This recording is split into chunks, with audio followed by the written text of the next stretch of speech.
I am so glad you are here. It is Energy Sunday in my world. So let's talk about what it feels like when you work with energy. How do you know anything is going on? Simple tests that I think a lot of people start with, whether you're doing Reiki, polarity, magical work, prayer, meditation, and you want to feel the energy moving in you. Simple one I know is start by putting your hands together, rubbing them really fast, getting them warm because that's a form of energy, and then see where there's a natural instinct to slow down or where the heat increases or tingling increases. For me, it's about right here today. And you can start with that. But what's it going to feel like when you do Reiki, when you do magic, when you do prayer for effect, for a purpose other than praise? If you're asking for something, for example, well, for a lot of people, there is a warmth that's comfortable and welcome, or a coolness that is comfortable and welcome. And for many people, it depends on whether they naturally run a little hot or run a little cold.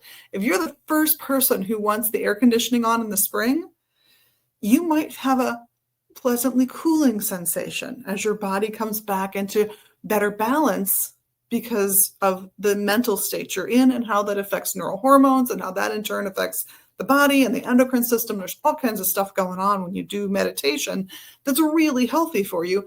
And if you're run hot, it will naturally cool you down a little bit.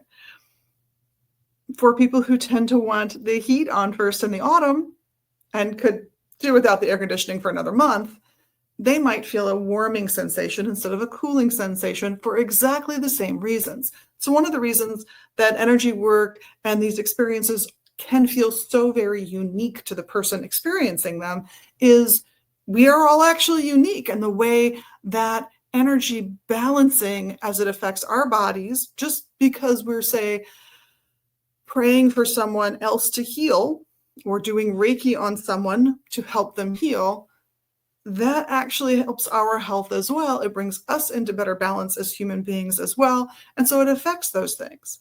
You might, instead of hot or cold, experience a tingling sensation. My little hand rubbing exercise did both for me. It warmed up my hands. I tend to run a little cool, and my hands are still tingling from that, from overexciting all of those nerves, those sensory nerves in my hands, my palms and my fingers.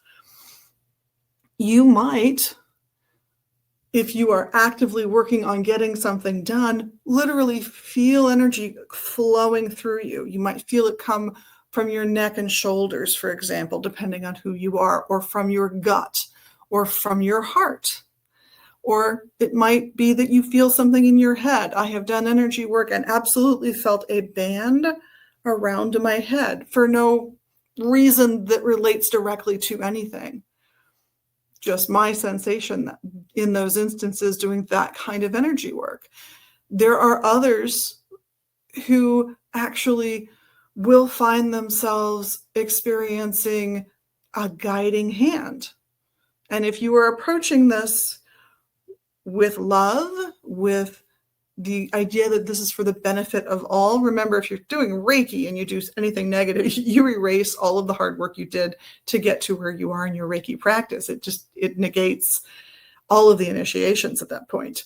But for any form of energy work, if you are approaching it with positivity and you feel a guiding hand, I would assume that that is a deity that you respect and love and admire and worship, or an angel, some other entity that's a positive one there that you respect, or a relative who understands what you're doing, has passed, and is there to help focus you and help you reach your goals.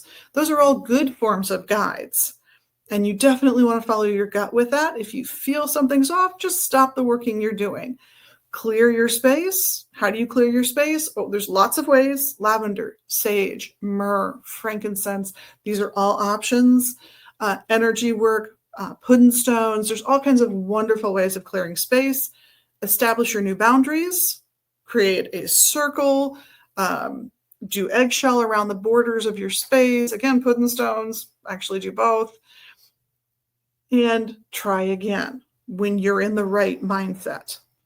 But what you will feel will be unique to you, but will be often palpable in some fashion. Whether you see guides, whether you feel physical sensations, whether you hear perhaps your long past grandmother whispering in your ear how to move forward with what you're doing.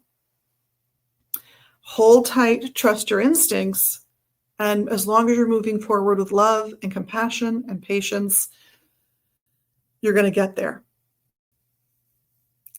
On behalf of myself, Liz, and the rest of the crew here at Magick Books and Herbs at 2520 Central Avenue Northeast in Minneapolis and online at magickbooks.com, we thank you. We really do thank you for being your magical selves and, of course, doing all the little magical things you can do here. Click, like, subscribe, comment, etc.